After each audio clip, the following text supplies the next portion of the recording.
വചനാമൃതം തയ്യാറാക്കി അവതരിപ്പിക്കുന്നത് ഡോക്ടർ ഹുസൈൻ അടിവാരം. താൻ ആശ്രമത്തിൽ നിന്നും പുറത്തുപോയപ്പോൾ സാക്ഷാൽ ദേവേന്ദ്രനെ അകത്തു കയറ്റി തന്നെ വഞ്ചിച്ചുവെന്നാണ് സ്വന്തം ഭാര്യയെക്കുറിച്ചുള്ള ഗൗതമ മഹർഷിയുടെ കുറ്റാരോപണം. അതിനുള്ള സാഹചര്യ തെളിവുകളെല്ലാം അദ്ദേഹത്തിന് മുമ്പിലുണ്ട് താനും. പുലർച്ചെ എണീറ്റ് കുളിക്കാൻ പോയി തിരിച്ചു വരുമ്പോഴാണല്ലോ ഭാര്യയുടെ അടുത്തുനിന്ന് ദേവേന്ദ്രൻ എണീറ്റു പോകുന്നത് മഹർഷി കാണുന്നത്. പക്ഷേ ദേവേന്ദ്രൻ ഗൗതമ മഹർഷിയുടെ വേഷത്തിലും ഭാവത്തിലും രഹസ്യമായെത്തി പതിവൃതയായ അഹല്യയെ വഞ്ചിക്കുകയായിരുന്നു. ആ സംഭവം അഹല്യയെ എത്തിച്ചത് ഒരു കല്ലിൻ്റെ രൂപത്തിലേക്കാണ്. ത്രേതായുഗത്തിലെ ഈ കഥ നമ്മുടെ സദാചാരബോധത്തെ ഉണർത്തുന്നതിന് പര്യാപ്തമാവേണ്ടതുണ്ട്.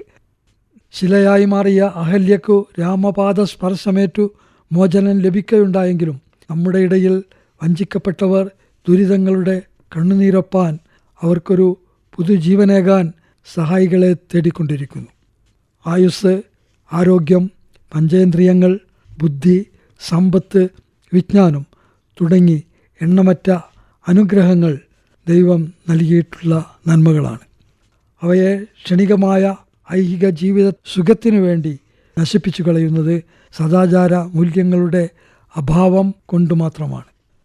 നിങ്ങളുടെ അധരങ്ങളിൽ നിന്നും തിന്മയുടെ വാക്കുകൾ പുറപ്പെടാതിരിക്കട്ടെ. അവയവങ്ങളാൽ അത് പ്രാവർത്തികമാവാതിരിക്കട്ടെ. മറ്റുള്ളവർക്ക് ആത്മചൈതന്യം പ്രദാനം ചെയ്യുന്നതിനായി അവരുടെ ഉന്നതിക്ക് ഉതകും വിധം നല്ല കാര്യങ്ങൾ സന്ദർഭോചിതം കരുണാമയമായും ഹൃദ്യമായും നിറവേറ്റുക. പ്രവാചകൻ മുഹമ്മദ് നബിയുടെ ഈ വാക്കുകൾ നമുക്ക് പ്രചോദനമാവട്ടെ.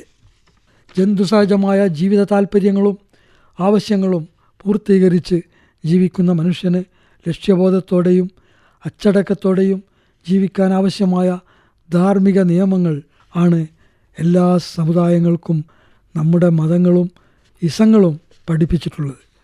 അതുകൊണ്ടാണ് സത്യം, ധർമ്മം, നീതി, ന്യായം എന്നിവ ലോകമൊട്ടാകെ ഒരേപോലെ വ്യാപിക്കാനും അവ നാം അനുഷ്ഠിച്ചു പോരുവാനും ഇടയായത്.